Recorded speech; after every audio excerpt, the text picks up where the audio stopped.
verdad que para nosotros es un honor y es un placer contar con todos ustedes en este evento tan importante y con este tema tan importante para el mercado de carbono en Colombia y a nivel, pues, Latinoamérica, a nivel internacional. Bueno, con ustedes quien les habla, soy Ana María Rocha, yo soy asesora de comunicaciones de Asocarbono y pues quien está aquí acompañándolos también junto a este maravilloso equipo técnico y de la dirección ejecutiva de esta asociación que trabaja y propende por el fortalecimiento del mercado del carbono en Colombia. Pues yo les voy a contar rápidamente a quienes tenemos aquí con nosotros, cómo es esta estructura de este webinar que estamos realizando el día de hoy para ustedes. Y es que en este espacio se hablará en detalle sobre el documento desarrollado mediante varias discusiones internas entre los diferentes asociados de Asocarbono y que durante el transcurso del año 2023 a través del Comité de Propuestas Regulatorias permitió pues sacar este documento. La finalidad es obtener una interpretación basada en la normativa general vigente para los derechos de carbono y presentar así también pues argumentaciones que basadas en el marco normativo colombiano pues aporten a dar claridad definitiva sobre este asunto de gran importancia para los logros del compromiso de Colombia ante el Acuerdo de París. Entonces, sin más, y pues con todo el gusto del mundo, yo le voy a dar paso a nuestro director ejecutivo, Francisco Ocampo, quien obviamente es la cabeza de este gremio, de este sector en Colombia y que tengo el gusto de presentar. Francisco es un profesional en administración de empresas con estudios de alta gerencia en la Universidad de los Andes. Él goza de bastante experiencia en empresas del sector productivo en las áreas financiera y administrativa, fue secretario de planeación en Manizales, director de proyecto forestal para la cuenca del río Chinchiná, en Procuenca, primer proyecto forestal en Colombia registrado por el Mecanismo de Desarrollo Limpio, consultor forestal en diferentes empresas públicas y privadas y en la actualidad y desde que se creó Asocarbono es el director ejecutivo de la Asociación Colombiana de Actores del Mercado del Carbono. Francisco, buenos días, por favor, enciende tu micrófono y saluda a todas las personas que en este momento nos están aquí siguiendo en este webinar tan importante. Antes de darte la palabra, quiero decirles a ustedes y pedirle el favor, bueno, contarles que ya se está grabando más bien este evento que se los enviaremos a todos ustedes y también colgaremos en nuestras redes con este tema tan especial y tan importante. Decirles que vayan teniendo sus preguntas, nos las pueden ir dejando en el chat de aquí del evento y pues la idea es que al finalizar podamos estar contestándoles. Francisco, adelante. Gracias, Ana María. Gracias a todos los asistentes. Nos honran con su presencia en este webinar que hemos querido realizar para efectos de socializar este documento de posición gremial con relación a la propiedad del carbono forestal en Colombia, que es un tema central en todo el proceso del desarrollo de los mercados de carbono en el país y que pues podría estar sujeto a una reglamentación a todas luces necesaria. Para quienes no nos conocen, la Asociación Colombiana de Actores del Mercado de Carbono, Asocarbono, se constituyó en 2018 a raíz del origen del mercado colombiano de carbono a partir de la creación del Impuesto Nacional al Carbono a finales de 2016 y la reglamentación y su no causación a mediados de 2017.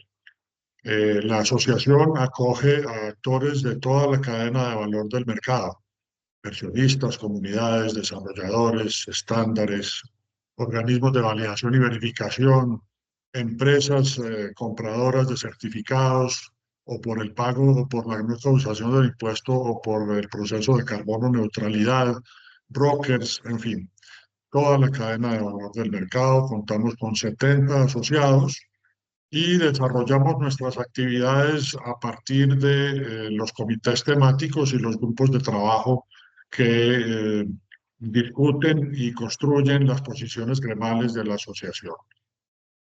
Pues sin más, agradecerles nuevamente su presencia y dar lugar al inicio del webinar, María.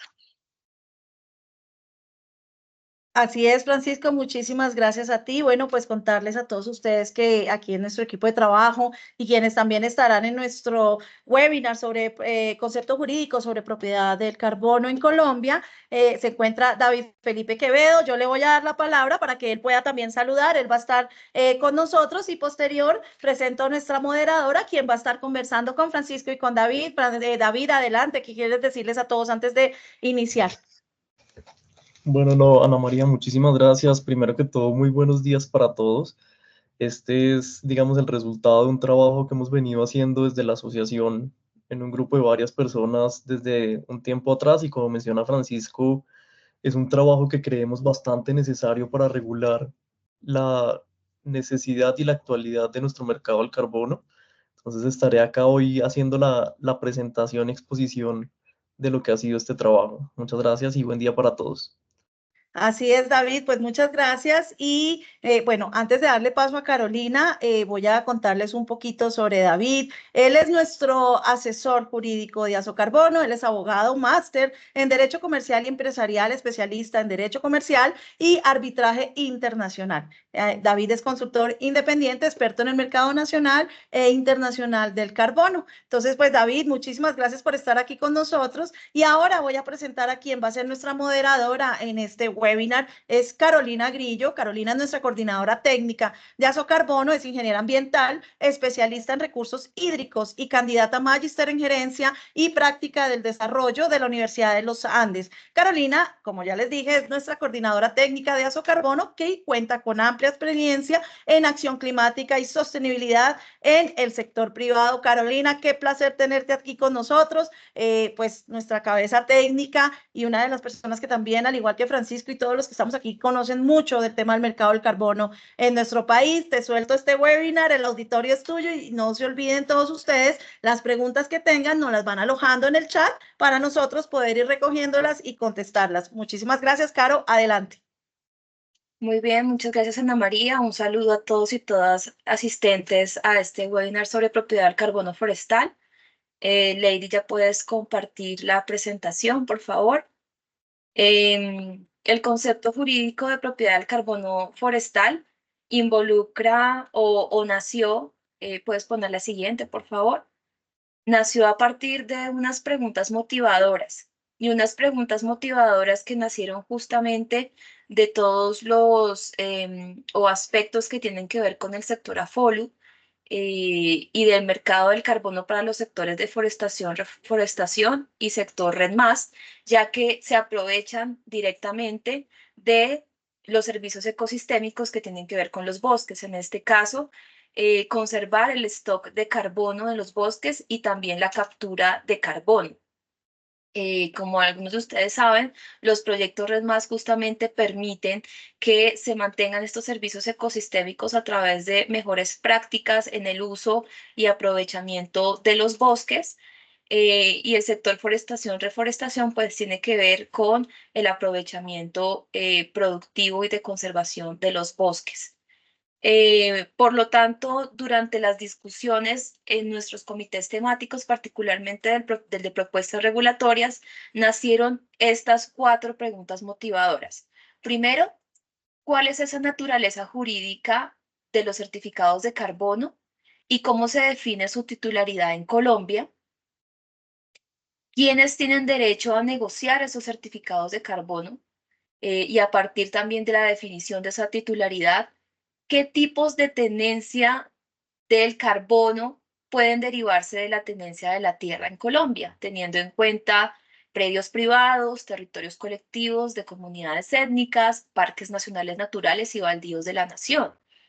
También específicamente para el sector RED+, si es necesario contar con un título de propiedad sobre la tierra para pues beneficiarse de la comercialización de los certificados de carbono de los proyectos RED+, y cómo debe acreditarse este derecho sobre el uso de la tierra. Y finalmente, si se permite el desarrollo de un proyecto RED+ en parques nacionales naturales, en áreas de reserva de la ley segunda y otros ecosistemas estratégicos. Es muy importante también acotar el alcance de estas discusiones a cuáles tipos de ecosistemas. Entonces partimos de servicios ecosistémicos de los ecosistemas terrestres boscosos y no boscosos.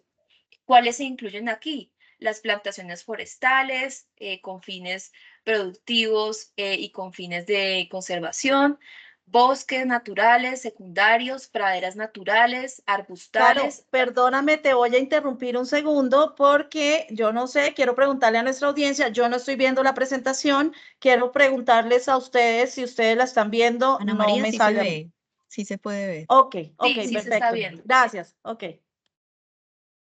Muy bien. Entonces, bueno, continuaba yo con que el alcance es ecosistemas boscosos y no boscosos. Y no contempla, aunque reconocemos el servicio ecosistémico, por ejemplo, de carbono azul, de los manglares, de los humedales continentales, pero dentro de este alcance, y que por supuesto se puede tratar en próximas discusiones, no se contempla la vegetación riparia asociada a rondas hídricas, debido a que tiene una característica especial en términos de los permisos que toca pedir de ocupación de cauce en estas rondas. Tampoco se incluyen ecosistemas marinos ni acuáticos, ni tampoco humedales continentales. Siguiente, Lady, por favor.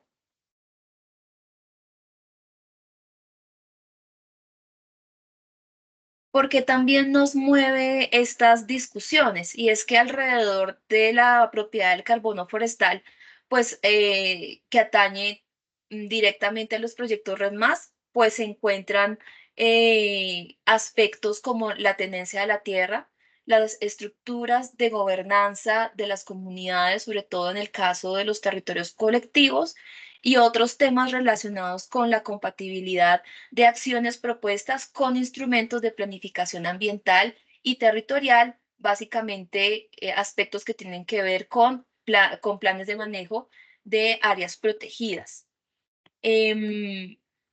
Ya lo he mencionado anteriormente, pero lo reitero, para la elaboración de este documento que ustedes pueden encontrar en nuestra página web www.osocarbono.org, se tuvo en cuenta la recopilación análisis de un marco normativo, que más adelante David va a estar hablando de dos mecanismos muy específicos que abordan este tema de la propiedad del carbono forestal, de tema de política pública, mucho tema de jurisprudencia y de derecho civil y comercial.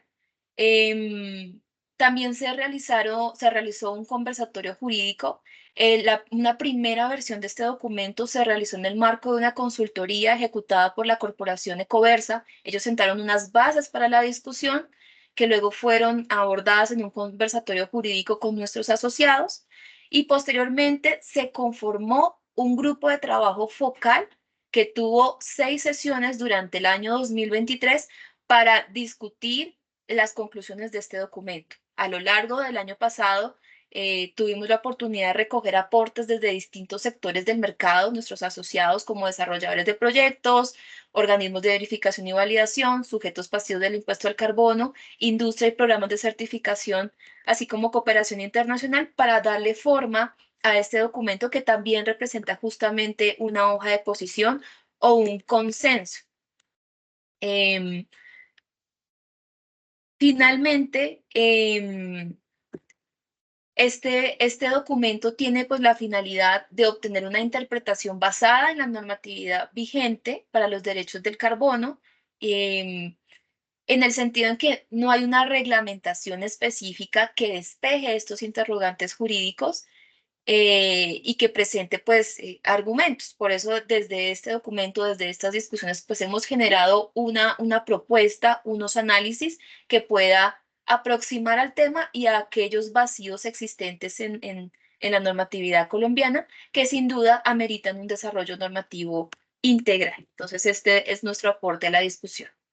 Ahora, para entrar en materia, le doy paso a David Quevedo, quien va a estar abordando los 3 tipos de propiedad del carbono forestal que exploramos, que serían la propiedad privada, desde un punto de vista de propietarios privados de predios y territorios colectivos, el dominio eminente del Estado y de propiedad pública. Entonces, adelante David. Lady, puedes poner la siguiente slide. Muchas gracias. Bueno, muchas gracias, Carolina. Como bien lo viene diciendo Carolina, como lo presentó Francisco eh, al inicio de este webinar, aquí lo que se está tratando de hacer es, en este webinar puntualmente, es presentar como los resultados de un trabajo que nace de un concepto que después fue un proceso de evaluación, y lo voy a tratar de presentar, digamos, de una manera muy puntual y muy concisa en cuanto a cuáles fueron los hallazgos que encontramos en esto y cuál es el desarrollo que tiene el mismo concepto del que estamos hablando. Lo primero a entender es que esta es una materia que no tiene una regulación específica, aun cuando no se pueda decir que no tiene regulación. Y como no tenemos una regulación específica, lo que tratamos nosotros de hacer desde el concepto y desde este, digamos, resultado parcial final de lo que es la propiedad del carbono en Colombia, es empezar a partir de la construcción de los conceptos básicos que tenemos que tener presentes. Como lo están viendo ustedes en la diapositiva proyectada, estamos haciendo en primera medida la revisión de ser conscientes de que en Colombia la regulación me dice que los recursos naturales renovables son de propiedad del Estado. Esto plasmado en especial en lo que es el artículo 42 del decreto 2811 del año 1974, que específicamente nos dice que pertenecen a la nación los recursos renovables naturales y los demás elementos ambientales regulados. En este caso es por el código que se está haciendo referencia, el decreto 2811 de 1974. Pero el artículo siguiente, que es el artículo 43 del mismo decreto, nos da de una vez la posibilidad de tener estos recursos en titularidad de privados para su uso. Nos dice que el derecho de propiedad privada sobre recursos naturales renovables tiene que ejercerse bajo una función social, pero abre de una vez la posibilidad a que exista. Es decir, no me está negando que si bien el Estado es titular de los recursos naturales renovables, el privado puede tener la posibilidad de usar, gozar y explotar estos mismos. Adicional a esto, que es importante verlo, como les menciono, desde esta construcción de conceptos básicos. Y es que el concepto que nosotros presentamos hace un análisis desde lo que es el Código Civil y el Código de Comercio, cómo se vería la titularidad del carbono a partir, digamos, de estos elementos.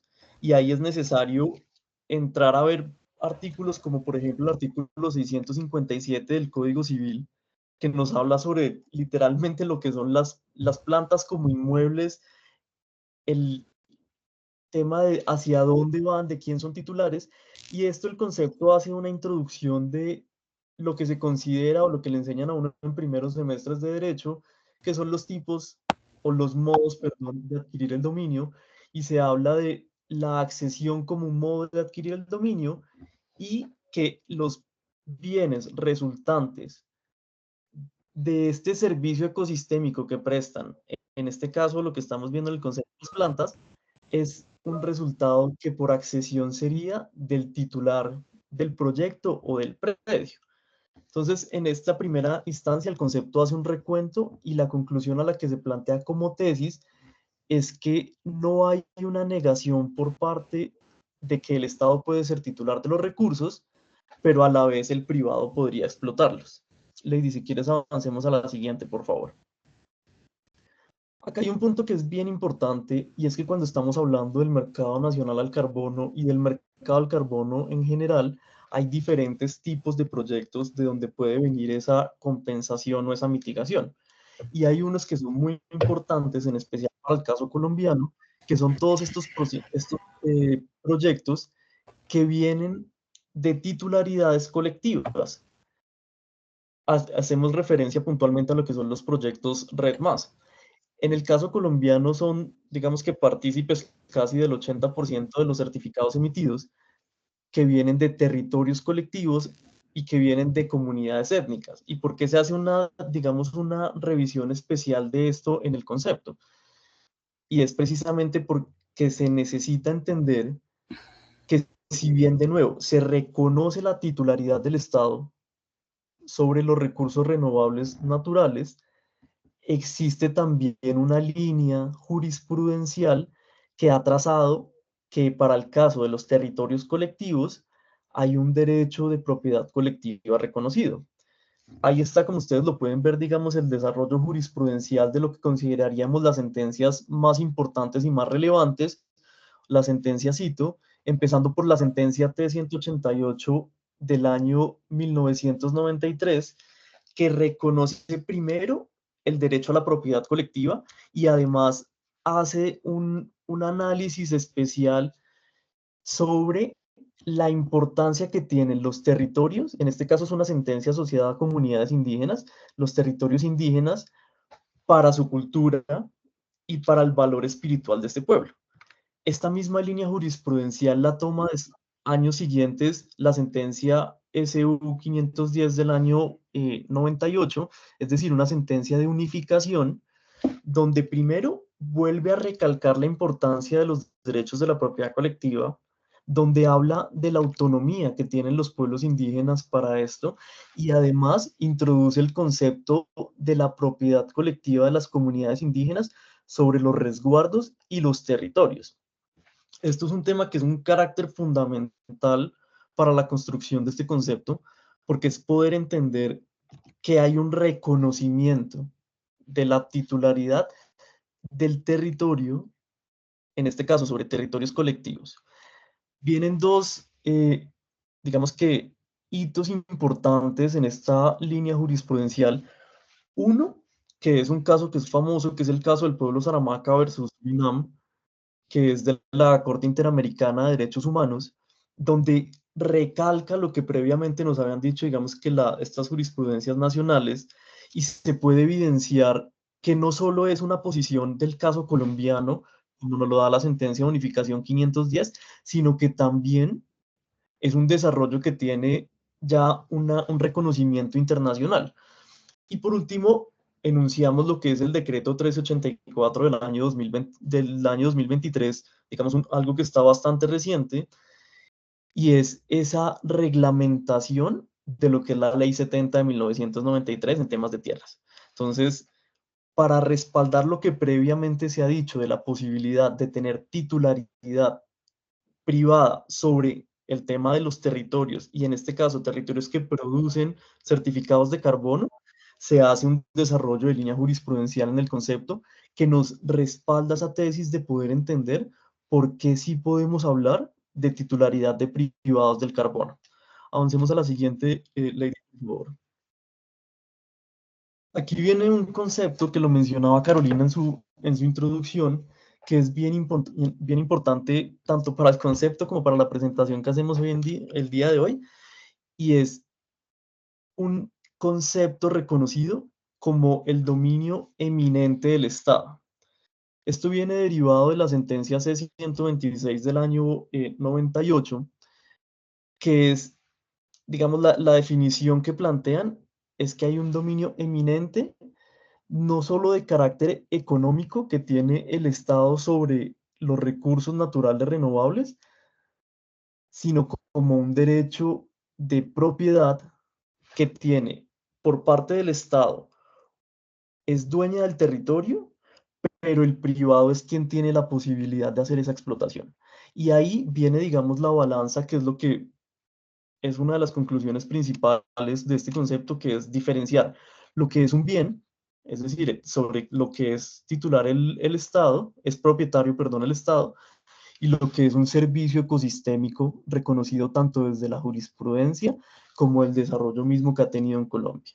El dominio eminente del Estado es reconocer esa capacidad que tienen los privados de poseer recursos naturales, sin desconocer la titularidad que puede tener el Estado. Entonces, este es digamos que es el concepto que se apropia en Colombia para garantizar que los proyectos y los titulares de los proyectos pueden ser propietarios de lo que en teoría y por definición inicial y básica sería titularidad del Estado.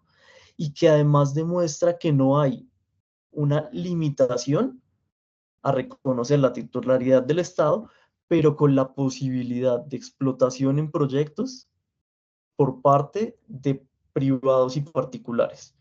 Avancemos a la siguiente, que es, digamos, lo que ya sería la presentación de las dos tesis de cómo lo que recoge este concepto desde evaluar lo que ha pasado en el Código Civil, en el Código de Comercio, cuál ha sido la jurisprudencia nacional e internacional, cuál ha sido el desarrollo normativo, lo lleva a dos, digamos, formas de materialización actual en la que podríamos ver que lo que planteamos como tesis inicial del concepto es hoy en día, digamos, una realidad aplicada. Y lo vamos a presentar y lo presenta el concepto a partir de dos normatividades. Lo que está asociado a la normatividad de los PSA y lo que está asociado a la normatividad del RENARE. Por una parte, cuando hablamos primero de la normatividad asociada a los PSA, es importante presentarlo y entenderlo en la medida que es una línea complementaria a la hipótesis que se maneja del concepto jurídico, que es primero independiente a lo que vamos a ver más adelante por el tema del RENARE, pero que me define el PSA como un incentivo económico por un servicio ecosistémico. Reconociendo este incentivo, las actividades de preservación y restauración de áreas y de ecosistemas estratégicos, es decir, resultados de una actividad intencional por parte de una persona que reconoce la posibilidad económica de explotación de un servicio ecosistémico. Por eso cuando hablamos de normatividad de PSA a nivel general, es importante poder entender que los proyectos asociados a estas PSA reconocen o ya están reconocidos por parte del Estado como aquellos que ya tienen la posibilidad de ser explotados y por tanto esa titularidad está en cabeza de un particular. Y viene una segunda normatividad que nosotros resaltamos, que es la normatividad asociada al tema del RENARE. Y esto, pues primero entendiendo qué es el RENARE, que esto, pues para los que hemos estado asociados al mercado nacional del carbono, sabemos que es bien importante y que es como una deuda que podríamos entender hoy todavía en la aplicación por parte del ministerio, pero el RENARE es el Registro Nacional de Reducción de Emisiones y Remoción de Gases de Efecto Invernadero. Y se resalta porque el RENARE primero reconoce de manera expresa la titularidad que puede haber de particulares en estos proyectos de mitigación y compensación de emisiones de efecto invernadero que se materializan a partir de los certificados de carbono. Esto se creó en primera medida en la Ley 1753 del año 2015. Esto era un Plan Nacional de Desarrollo que asocia y regula la Convención Marco de las Naciones Unidas para el Cambio Climático y crea el Registro Nacional RENARE. En su artículo 175, si no me falla la memoria, hace la creación de tres elementos bien importantes, que es el MRV, el sistema de contabilidad y reducción de remisión de emisiones y la creación del RENARE. Que esta creación del RENARE tiene una característica y se mencionaba que es, digamos, una especie de deuda que todavía tenemos, y es que ha tenido varias creaciones y a la fecha no tenemos todavía un RENARE implementado. Y que es más, hace muy poco, hace cerca de un mes, salió la resolución 418 de este año, donde se mencionó, digamos, la importancia y se recalcó la importancia de volver a hacer funcionar el RENARE y esto por tema, digamos, administrativo que estaba en el IDEAM, volvió a reasumirlo el Ministerio de Ambiente y Desarrollo Sostenible. Pero para lo que nos interesa a nosotros en este concepto es poder evidenciar cómo desde esa regulación que ha tenido el RENARE, en especial la que tiene la resolución 1447 del año 2018 del Ministerio de Ambiente y Desarrollo Sostenible, reconoce de manera expresa y asocia que la titularidad de los certificados de carbono está asociada a la titularidad del proyecto. Si ustedes van y revisan las definiciones que trae esa resolución, de entrada hace una asociación directa entre titular de la iniciativa como titular del proyecto. Y acá se reconoce que sí puede haber una titularidad por parte de privados para lo que se consideraría el carbono en Colombia.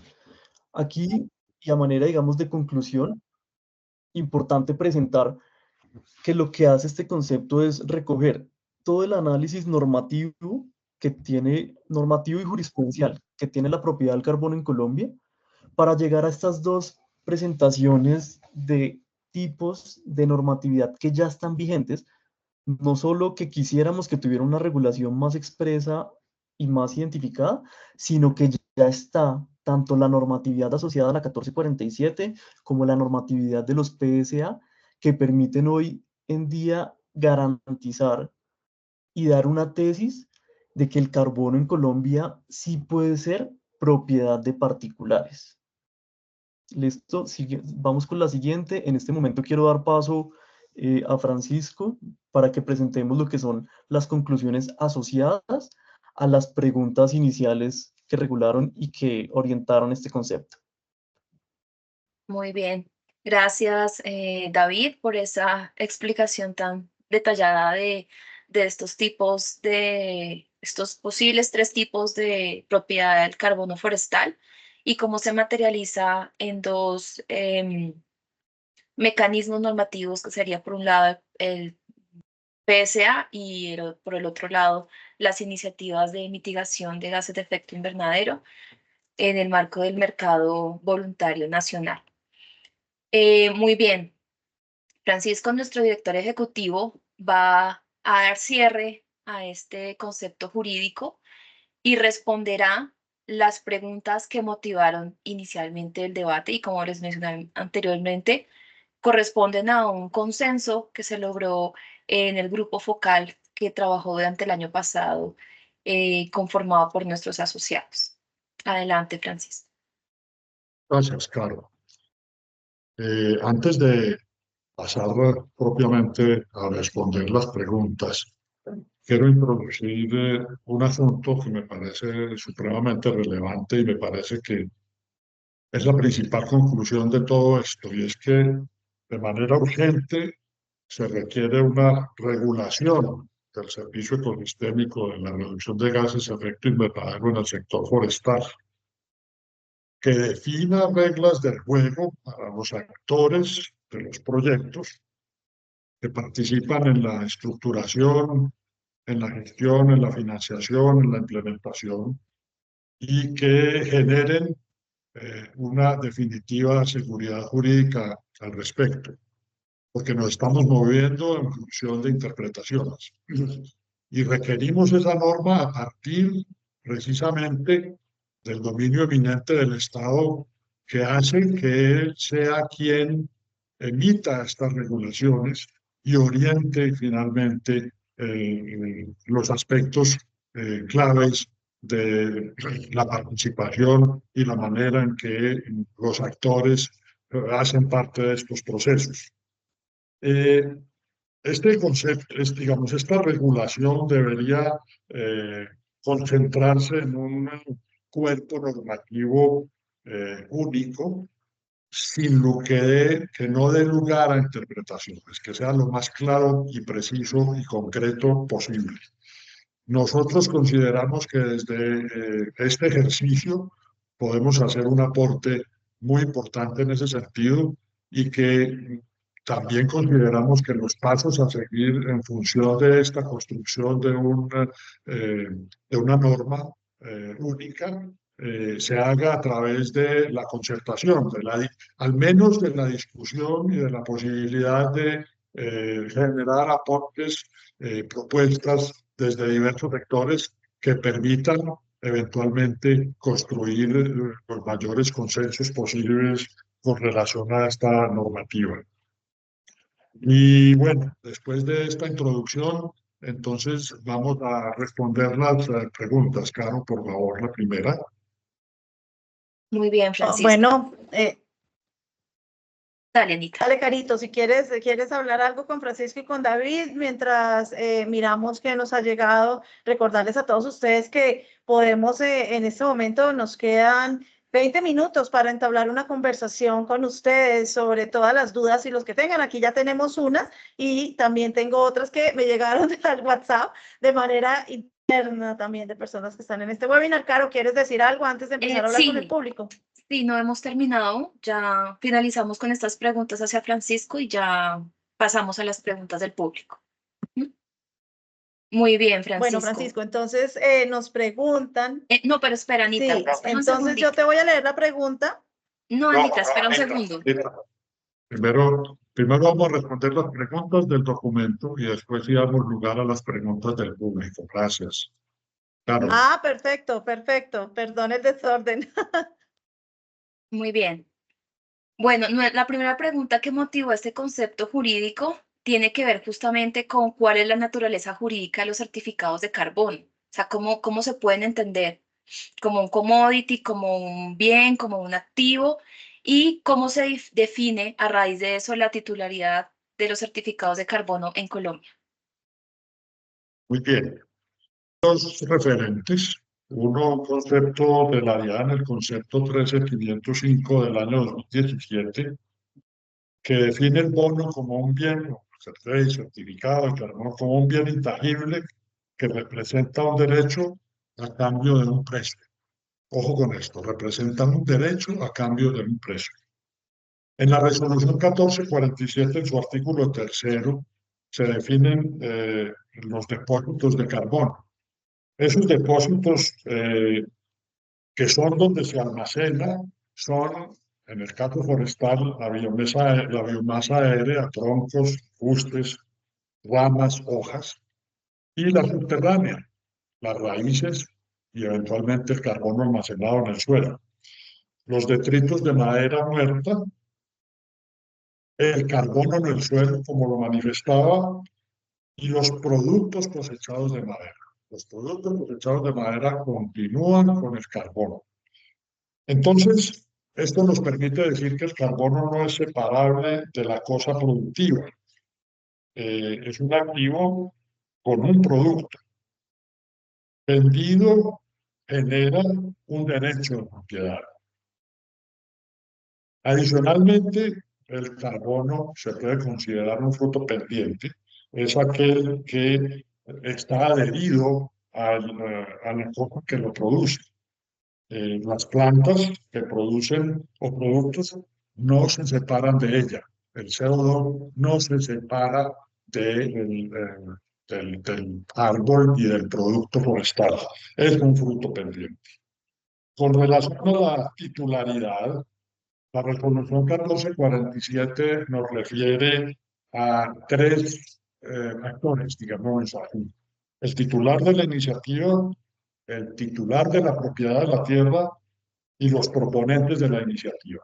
En algunos casos, el titular de la propiedad de la tierra puede jugar los tres papeles, pero son roles diferentes. Y entonces pueden haber actores que cumplan la función en cada caso, siempre sobre la base de que el titular de la propiedad de la tierra es el titular del bono de carbono o del carbono generado en el proyecto y que puede delegar en terceros como proponente de iniciativa o como titular de iniciativa a otros actores diferentes. Podemos pasar a la siguiente pregunta, Clara. Muy bien, muchas gracias por esas aclaraciones que tiene esta definición justamente pues muchas formas de interpretarla como tú mencionaste, ¿no? Desde la propiedad privada, desde cómo lo define la DIAN en el marco del impuesto al carbono, cómo lo ha definido la resolución 1447 en términos de servicio ecosistémico y como un fruto de un bien inmueble que pueden ser los árboles y la vegetación que está unida a la tierra. En ese orden de ideas y con esta definición jurídica de los certificados de carbono, ¿quiénes tendrían derecho a negociarlos? ¿Cómo se establecería entonces esos titulares? Bueno, para ello, digamos que inicialmente ya lo hablamos, mencionamos de la titularidad. Quien tiene derecho a la negociación de los créditos de carbono, el carbono forestal, pues es el titular de la iniciativa, que debe ser el titular de la propiedad de la tierra o un delegado por él, con base en un acuerdo entre partes. Entonces, es el titular de la tierra quien tiene ese derecho de negociación. Claramente está establecido así en la resolución 1447 y en los procesos mismos del desarrollo de los proyectos. Muy Sí, bien, claro. partiendo de estas definiciones de la resolución 1447, justamente también sobre lo que mencionaba David frente al RENARE, el Registro Nacional de Emisiones y Gases de Efecto Invernadero, pues el titular de la iniciativa es el que debe registrarse previamente en este registro. La siguiente pregunta tiene que ver con las diferencias sobre esta propiedad del carbono forestal según los distintos tipos de tenencia de la tierra existentes en Colombia. No me gustaría que nos detuviéramos tanto en propiedad de la nación, propiedad privada y dominio eminente del Estado, pues que ya lo ha explicado ampliamente David, sino más bien como en estos casos específicos que pueden generar duda o en la que hay incertidumbre sobre qué sucede cuando un proyecto REDMAS o un proyecto forestal se pudiera desarrollar en parques nacionales naturales, ¿cierto? De pronto donde hay territorios colectivos étnicos dentro de un parque nacional natural o inclusive con respecto a terrenos baldíos.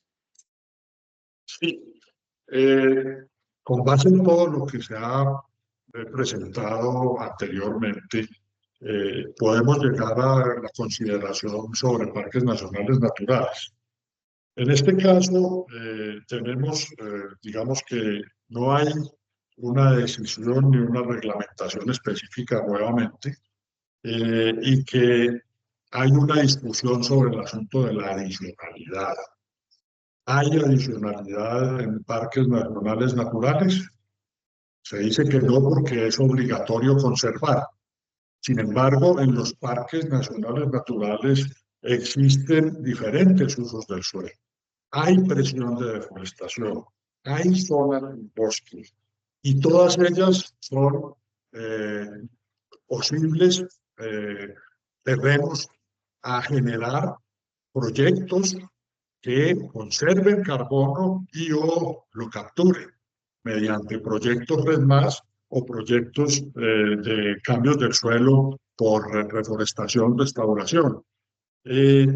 En ese sentido, hace unos años se pidió un concepto a la Dirección de Bosques y ese concepto dio una luz en el sentido de que con base en los planes de manejo de las zonas, parques naturales, zonas de reserva, etcétera, con base en los planes de manejo, donde se establezcan los tipos de actividades que se deben desarrollar de acuerdo con la condición específica de esas zonas, se podría llegar a habilitar este tipo de proyectos y a identificar adicionalidad.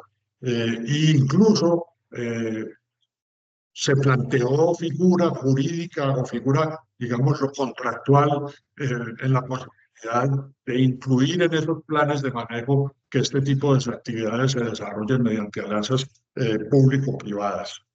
Hay entonces en los parques zonas que son propiedad de la nación, bien sean boscosas o no boscosas. Si se involucrasen en proyectos que generen carbono, claramente esa propiedad de esos bonos de carbono, pues son de la nación. En el caso de los baldíos, sí hay un asunto y es que la posesión, si se trabaja sobre la base de la prescripción adquisitiva de los poseedores, debe elevarse a título de propiedad y que si hay traslapes entre zonas de propiedades de comunidades y propiedades de la nación a constituirse el parque, prevalecen los derechos de la propiedad de las comunidades.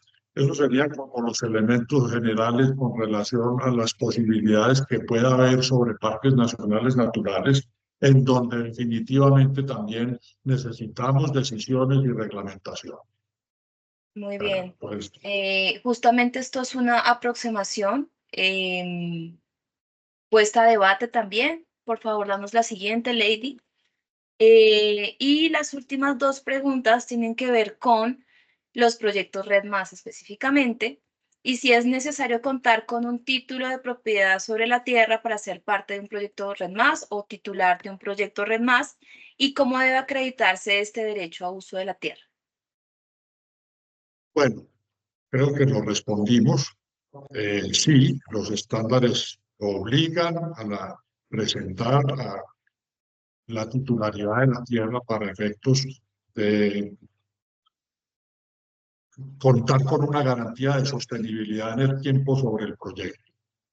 Y esa titularidad, lógicamente, debe ser demostrada con las escrituras y demás elementos, incluso en los términos, en los casos de los poseedores, en donde si hay prescripción sobre la propiedad en términos de la posesión de buena fe por 10 años, esa debe ser elevada a títulos, de manera que es necesario contar con títulos de propiedad para efectos de desarrollar los proyectos.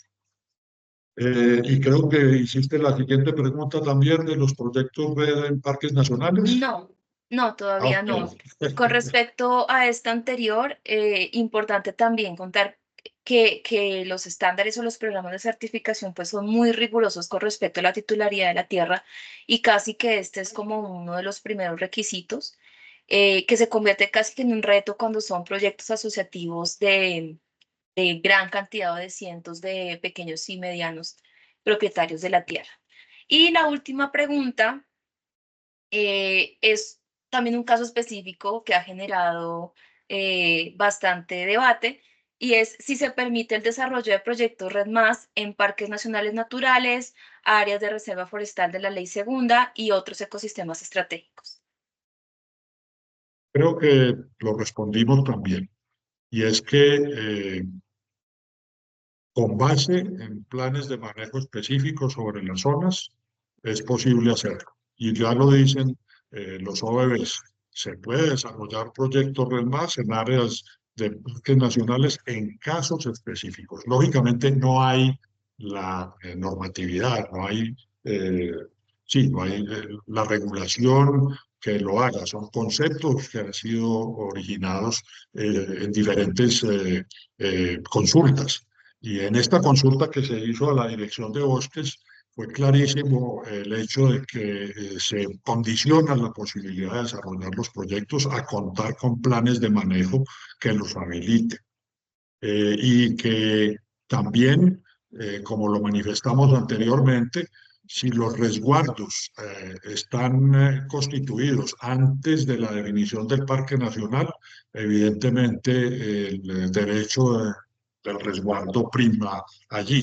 Y sin embargo, en términos de las condiciones de los usos del suelo, la adicionalidad puede ser identificada claramente en términos de o existencia de deforestación o zonas sin árboles que puedan ser convertidas a bosque mediante actividades forestales. Y en ambos casos entenderíamos que se habilita la adicionalidad en la medida siempre que exista ese plan de manejo en estas áreas.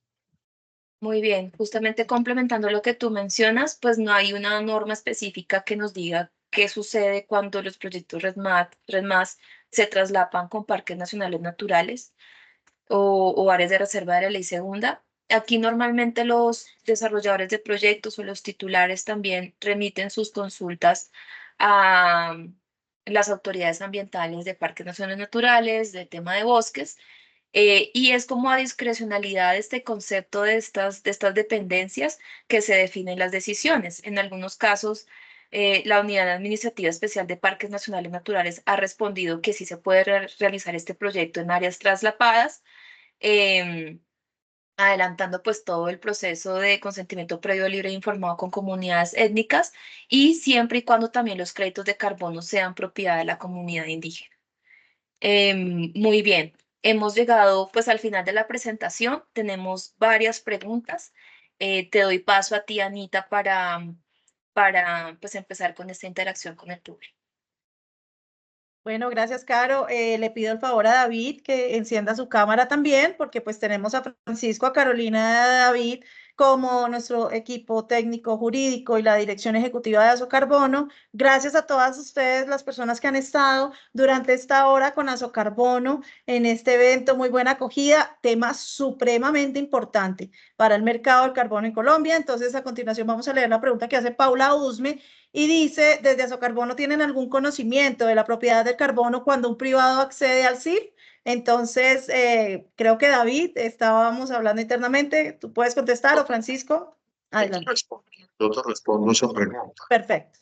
Sí, en la experiencia que yo tengo de más de 25 años de uso del CIF y de participación de proyectos desarrollados con CIF, Certificado de Incentivo Forestal, siempre ha habido el reconocimiento de la propiedad del carbono. Hubo en algún momento un intento de que esto no fuese así, pero no ha habido ninguna norma que lo niegue.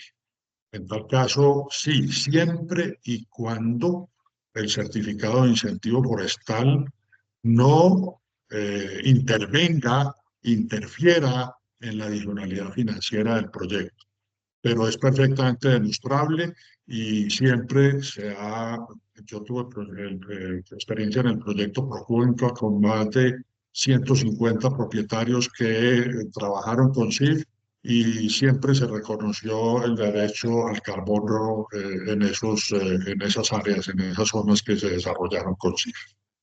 Bueno, aquí para contestar la otra pregunta, y la voy a hacer porque David ya nos la dijo internamente, el CIF es el certificado de incentivo forestal, como nos decía Francisco. Entonces, gracias Francisco. Paula, ahora vamos a leer la pregunta que tiene Adriana Galán. Dice desde Azocarbono, ¿cómo identifican la acreditación de una posesión dentro de los proyectos de carbono para mitigar riesgos jurídicos? Bien, David, Francisco, Caro, ¿quién de Si ustedes quieren, quiera tomar la yo quisiera palabra? hacer, yo puedo, digamos, como hacer unos comentarios ahí que es importante, pues creo que en este desarrollo. Lo primero es entender, digamos que como lo mencionó Carolina en desarrollo, para poder llegar a certificar un proyecto de esta naturaleza y tener un certificado de carbono, digamos, útil y disponible, se ha tenido que pasar, digamos que por varios filtros. Entre esos, se hace una revisión de los temas de la titularidad cuando estamos asociados al titular del predio, a titular del proyecto. Y existen varias maneras en las que uno podría llegar a demostrar esa titularidad. La primera y digamos que la más común es el certificado de la titularidad sobre el predio expedido pues, por una oficina de registro de instrumentos públicos, pero también, como lo mencionaba Francisco, existe la posibilidad de tener una posesión demostrada a partir de un proceso de prescripción adquisitiva que permita evidenciar que el titular que está presentando y exponiendo un proyecto va a ser la persona que va a poder demostrar que esa compensación va a ser sostenible en el tiempo y va a tener además un criterio de adicionalidad sobre esa compensación. Entonces, es una pregunta que hay que ver de acuerdo a cada uno de los casos, pero acreditar la posesión, perdón, es posible y no solo existe una manera de hacerlo. Y quiero pues, que no solo Adriana, sino en general nos quedemos con esa idea de cómo evidenciarlo. Y quisiera hacer un complemento pequeño sobre el comentario que hizo Francisco de la pregunta anterior del CIF, y es tener presente que cuando uno va a hacer la solicitud del CIF, te piden que acredites la titularidad. Entonces, por eso no es excluyente con la posibilidad de explotación que hay de un certificado de carbono en un proyecto de esta naturaleza. Gracias, David. Bueno, vamos a leer, tenemos todavía más preguntas y es importante y las que tengan, pues aprovechemos este espacio con los expertos en el tema. Alejandra Gutiérrez pregunta, y creo que esta la puede contestar Carolina, las comunidades étnicas que se encuentran dentro de límites de parques nacionales, ¿sí tienen propiedad sobre los créditos de carbono? Es decir, las que están en toda la zona de influencia de parques, Carolina, en límites. Sí, pues justamente sobre esto iba orientado la última pregunta que motivó el concepto jurídico, y es que no hay una normatividad ni lineamientos generales al respecto.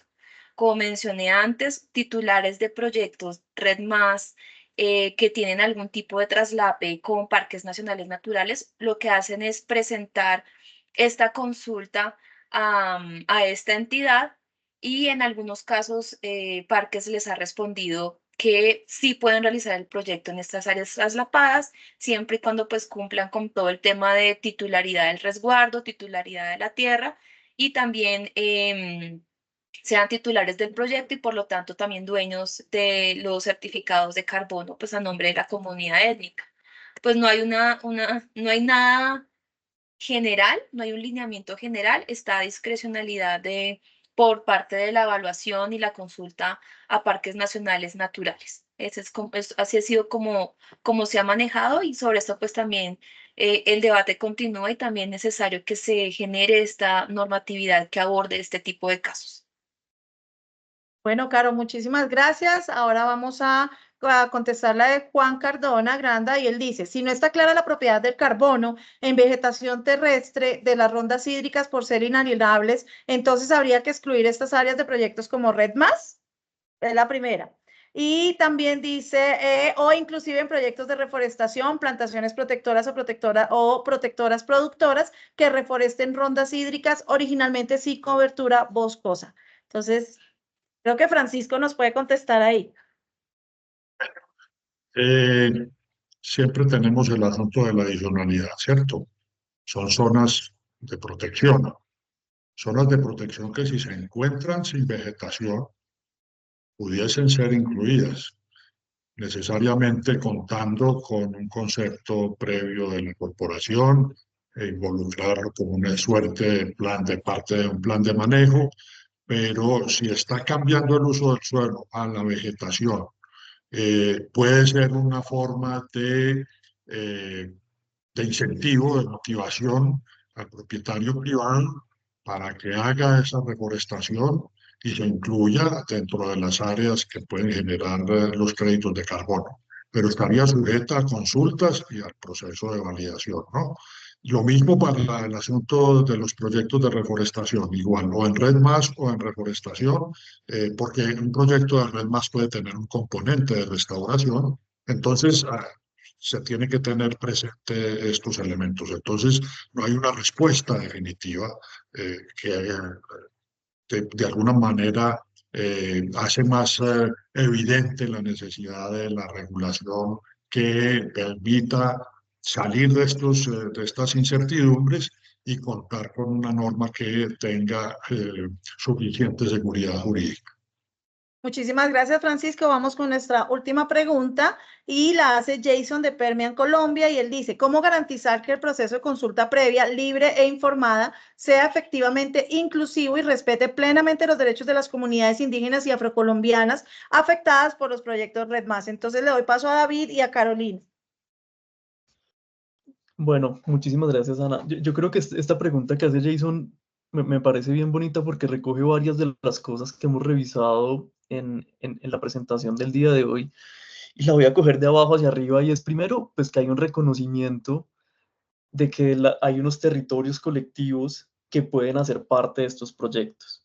En segunda medida, importante resaltar lo que nos dice el artículo 3º en las definiciones de la resolución 1447, y es ver cómo se reconoce la titularidad, en este caso de las comunidades como titulares de los proyectos, y de esa manera poder entender que son ellos quienes deben determinar qué es lo que pasa y cómo se manejan estos proyectos. Y en la parte, digamos, inicial de cómo garantizar ese proceso de consulta previa, esto es una pregunta que no estoy seguro que no solo se la ha hecho Jason, sino que nos la hemos hecho muchas personas, y es esa diferenciación que hay entre la consulta previa y el consentimiento libre previo e informado, y en cómo y cuándo procede cada una de estas. Evidentemente hay que reconocer que la respuesta está asociada a que depende de cada uno de los casos, pero siempre pensar que cuando hay una titularidad y un registro en nombre de la comunidad que es dueña a su vez del territorio colectivo, en esos casos la procedencia o la aceptación del proyecto se da con un consentimiento libre, previo, informado de lo que se está haciendo. Y en el tema de cómo garantizar, acá ya entra en un tema que va más allá de la titularidad del carbono, sino que entra a ver es el cómo esa relación que hay entre un desarrollador de un proyecto y un titular de un proyecto garantiza en toda medida que se tomen, digamos, las decisiones adecuadas para la comunidad. Pero resalto de la pregunta de Jason la importancia de que es el titular, en este caso el territorio colectivo, quien debe dar las condiciones. ¿Y cuál es la manera de garantizar esto? A partir de las condiciones que se establecen entre la comunidad y el desarrollador. No sé, Caro, si quieras complementar tú algo. Sí, yo quería complementar con que estas discusiones, o sea, las preguntas que ustedes han planteado aquí en el chat, junto con la propiedad de carbono forestal y otras cuestiones sobre el sector Red Más, son discusiones dentro de Asocarbono en cada uno de nuestros comités temáticos y grupos de trabajo.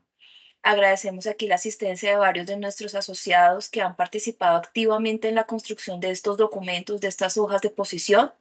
Frente a la pregunta que hizo Jason de Permian, nosotros justamente estamos en la etapa final de una hoja de posición sobre consulta previa y consentimiento previo libre e informado en el sector Red Más, generando también como un recuento de qué es la consulta previa, un recuento de qué es el consentimiento previo libre e informado, un análisis técnico y jurídico de cada una de estas figuras y también unos lineamientos de cómo realizar adecuadamente un consentimiento previo libre e informado que también sirva de guía y de mínimos aceptables dentro de nuestra asociación. Entonces, esta es una invitación para que las personas que han seguido este webinar, que han seguido el trabajo de Asocarbono, pues hagan parte de estos trabajos y estas discusiones, porque indudablemente necesitamos del aporte de todos los sectores y de todos los actores del mercado del carbono para lograr hacer estas propuestas normativas, técnicas, con evidencias, con argumentos que fortalezcan mucho más el mercado del carbono en Colombia y lo hagan mucho más íntegro y transparente. Carolina, muchísimas gracias. Debo decirles que tristemente se nos acabó el tiempo. De verdad, ha sido una hora bastante interesante. Gracias a Francisco, nuestro director ejecutivo, a David Quevedo, también nuestro asesor jurídico, y Carolina Grillo, coordinadora técnica de Asocarbono, quienes trabajan incansablemente desde el área técnica, desde todo lo jurídico, ambiental, desde Asocarbono, para el bienestar de este mercado a nivel nacional e internacional. Yo quiero aprovechar para hacerles una cuñita. En menos de 20 días tenemos la Cumbre del Clima de Latinoamérica. Ahí vamos a tener diferentes temas súper importantes a tratar sobre el mercado del carbono en Colombia, en Latinoamérica y a nivel mundial en general. Actores internacionales, todo tipo de actores van a estar presentes en este evento. Es en Cartagena del 25 al 27 de junio. Los invitamos, ingresen a la página de Asocarbono. Ahí los va a llevar al link donde pueden registrarse. Y también quiero dejar una tareita para todos ustedes, y es que para nosotros es bien importante poder tener este acercamiento con ustedes y empezar a llegar con estos temas tan importantes de manera técnica y de manera jurídica sobre el mercado del carbono en Colombia. Entonces les vamos a pedir que al correo comunicaciones@asocarbono.org y comercial@asocarbono.org nos puedan llegar temas que ustedes consideren que quieren ahondar mucho más con nosotros, para que podamos empezar a hacer esta serie de especiales con ustedes, y además también para una serie de cursos y cosas que queremos hacer desde Asocarbono para todos ustedes. Antes de irme, quiero darle la palabra a Francisco, quien es nuestra cabeza, para que los despida. Y pues bueno, ¿qué mensaje les quieres dejar, Francisco? Abre tu micrófono. Muchas gracias. Agradecerles a todos su presencia, su participación. y hacerles un llamado a consultar nuestra página. Allí hay otros documentos de interés, los impactos de los proyectos de carbono en los objetivos de desarrollo sostenible en Colombia, cómo complementar recursos de financiación para el logro de la meta de cero deforestación en Colombia, este mismo documento y próximamente, muy seguramente, el documento sobre consulta previa. Entonces, agradecerles y hacerles ese llamado, invitarlos a que se afilien a la asociación aquellos que no lo son. Y bueno, al evento, como ha dicho Ana María, va a ser un evento supremamente interesante y agradecerles por último nuevamente la participación. Un abrazo para todos. Muchas gracias. Muchísimas gracias a todos ustedes y nos Gracias. vemos muy pronto. Hasta luego. Hasta luego. Chao. Chao a todos. Chao, Muchas muchas gracias. gracias. Permiso. No Gracias. salgamos el equipo, por favor.